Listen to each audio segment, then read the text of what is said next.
pumpkingallet.com, and I have what I think is a pretty unique recipe for you. It's perfect for late spring, any time in the summer, or basically any time that it's warm out. I have been obsessed with watermelon lately. I literally have been eating this almost every day. In fact, I've been experimenting with the 80-10-10 diet, which is mainly based around fruit, and I found that watermelon is the most satisfying for me. It's filling, it's flavorful, and it's cooling, so it's great now that the weather is starting to get warm here in San Francisco.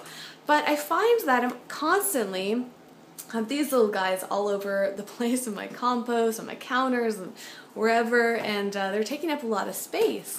And I happened to find one of my friends posted a recipe for watermelon rind juice.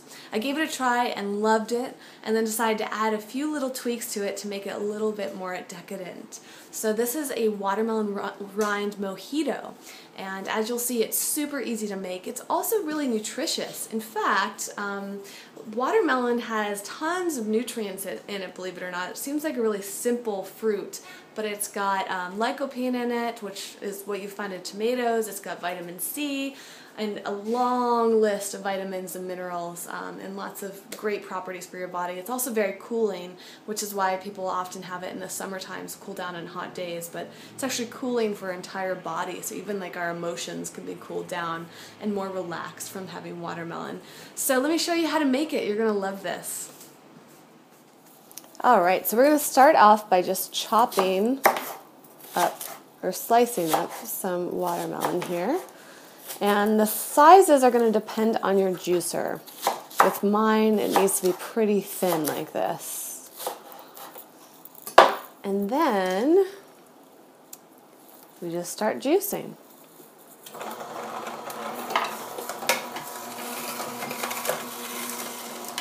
I never know exactly how many pieces of watermelon I'm going to need, so I just kind of measure it and see as I go. Alright, so about one mini-sized watermelon, like this one right here, gave me about 2 cups of juice. Actually, just over 2 cups, almost 3 cups. And pour this into a container here. Obviously, if you have a bigger blender, that works better. And then I'm just going to take some mint leaves. These are fresh spearmint leaves, and you can really just adjust to your taste. I like it pretty minty. And then a pitted date.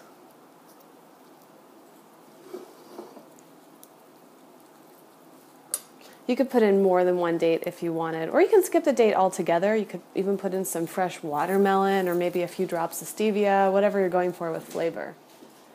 Then I'm gonna slice a little bit of lime. Just a regular size lime here. I'm gonna do about 1/4 of a lime and squeeze that into here.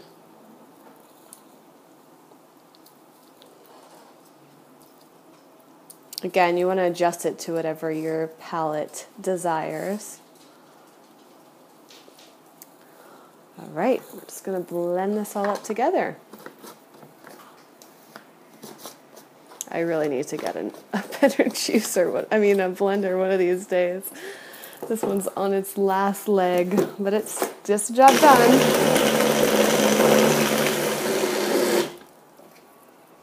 All right, so when this is all done,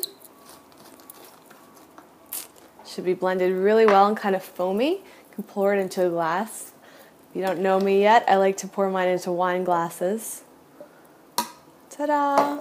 So you might want to blend a little bit more or even strain it out, because you can see at the very bottom of here there's still little pieces of mint and dates in there. I don't really mind. And then you can add a little mint leaf for garnish if you'd like. Maybe even a few chunks of watermelon. That might be kind of nice. And there you have it. Super easy, right? And you can put these pretty little garnishes on it. This would be great if you're ever going to serve this to other people or have it at a party or something. but it's a really unique treat, and I recommend giving it to people and letting them try it, and then telling them what it is, because they might be like, watermelon rind, what the heck? But seriously, I think it's really good, and I can't wait to hear, whoops, I'm dropping stuff in. I can't wait to hear what you think. So please leave your comments after you've tried it here in YouTube, and if you've tried anything else similar, please let me know, or if you've done other interesting things with watermelon rinds, I would love to hear about it. And if you get curious about watermelon rinds, you should check out, just go on the internet. I think there's a website called watermelonrind.com with tons of recipes and all sorts of people doing interesting things with it. I just think it's a fun thing to do. It's great for using your entire fruit. So instead of just throwing something in the compost, think about ways that you can use all types of fruits and vegetables. In fact, I have an article on my website about how to use things like stems from herbs, not just the leaves, but how can you use the entire plant.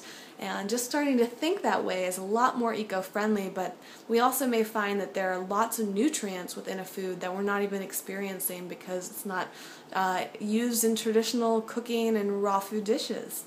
So thanks so much as always for watching. Please subscribe to be the first to know when I have a new video. If you found this through my newsletter or after my newsletter, this is actually a video that I released for newsletter subscribers first. So if you subscribe to my newsletter, you'll be the first to be able to see videos like this in the future, and then I'll release them to everyone else. So go to my website, ecovegangal.com, to subscribe for that, so you'll be able to see future videos first. You can also follow me on all the social media links, which are down below here on YouTube, and of course visit ecovegangal.com. If you haven't been for a little while, you should definitely check it out because it's changed a lot, completely revamped. There are lots of recipes on there and all sorts of information on healthy, eco-friendly, vegan living. Thanks so much for watching, and I will see you next time.